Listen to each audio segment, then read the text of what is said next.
केंद्रीय गृह मंत्री अमित शाह ने बिहार में कटिहार के चुनावी रैली में पाकिस्तान का जिक्र किया।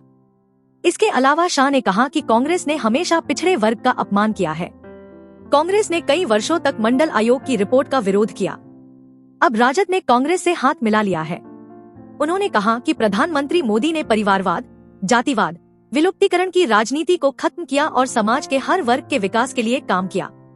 बिहार में किशनगंज, पूर्णिया, भागलपुर और बांका के साथ साथ कटिहार लोकसभा सीट पर दूसरे चरण में 26 अप्रैल को मतदान होगा।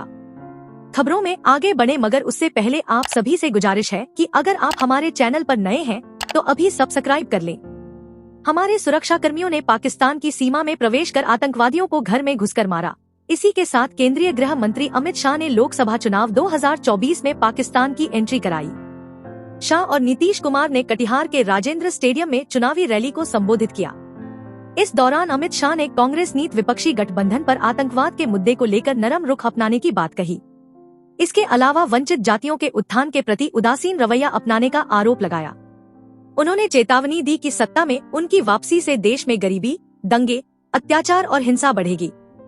अमित शाह ने अपनी पार्टी को नरेंद्र मोदी के रूप में देश को अपना पहला ओबीसी प्रधानमंत्री देने का श्रेय भी दिया, जिन्होंने परिवारवाद, जातिवाद और विलुप्तीकरण की राजनीति को खत्म कर दिया है। अमित शाह ने कहा, मोदी ने नक्सलवाद का सफाया कर दिया और आतंकवाद पर लगाम लगाई। जब कांग्रेस सत्ता में थी तो आतंकवादी मनमर्जी से हमले करते थे और कोई जवाबी कार्रवाई करने की हिम्मत नहीं जुटा पाता था। इसके विपरीत उरी और पुलवामा में हमलों के तुरंत बाद सर्जिकल स्ट्राइक और बालाकोट हवाई हमले किए गए। हमारे सुरक्षा कर्मियों ने पाकिस्तान की सीमा में प्रवेश कर आतंकवादियों को घर में घुसकर मारा। उन्होंने कांग्रेस अध्यक्ष मल्लिकार्जुन खड़गे द्वारा चुनावी रैलियों में अनुच्छेद 370 को निरस्त करने का मुद्दा उठाने पर आपत्ति जताने के लिए उनकी आलोचना की और कहा, यह न केवल जम्मू कश्मीर बल्कि पूरे देश से जुड़ा मामला है। राजस्थान और बिहार के लोगों ने वहां उग्रवाद से लड़ते हुए अपना खून बहाया है। अब कश्मीर देश के बाकी हिस्सों के साथ पूरी तरह से एकीकृत हो गया है। शाह ने आरोप लगाया, कांग्रेस काका कालेलकर आयोग की रिपोर्ट पर सोई रही और जब मंडल आयोग की सिफारिशें लागू की गयीं, तो उसने इसका विरोध किया। मोदी के कार्यकाल में ओबीसी आयोग को संवैधानिक दर्जा दिया गया।